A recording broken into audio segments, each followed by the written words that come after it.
Nginibingelele, nginamkele la ekhaya lethu la esichaza khona kabanzi ngamaphupho. Uma kuwukuthi umusha kule channel, bengicela u-subscribe bese ucela nabanye bezo-subscribe, share i-link ukuze-ke nabo bazokwazi kabanzi ukuthi amaphupho ababa nawo abike ukuthini ey'mpilweni zabo.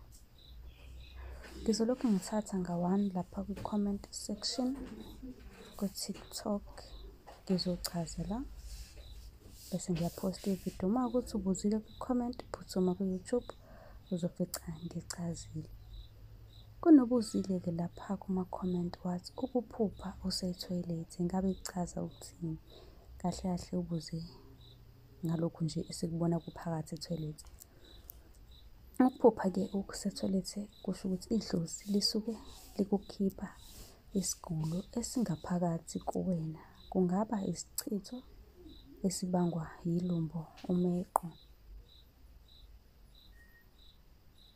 noma uma kuwukuthi uphupha umuntu esethoyilethi uyambona wenza u-number 2 noma uyawubona u-number 2. U-number 2 kungaba-ke owomuntu noma owenja, kusuke kukhombisa-ke isichitho esikuwena okuzomele usikhiphe.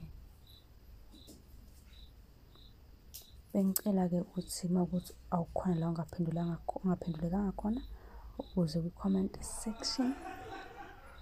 Ngizobe sengibuya-ke nevidiyo ngizochaza. Uma kuwukuthi unelinye iphupho nje elingafani naleli, ungaphinda futhi ubuze kwi-comment. Ngizobe sengibuya-ke nevidiyo yakho ngizokuchazela kabanzi ngalo. Uma kuwukuthi le vidiyo ibona ku-YouTube, ku-TikTok siyatholakala, usesha ukuthi sichaza amaphupho.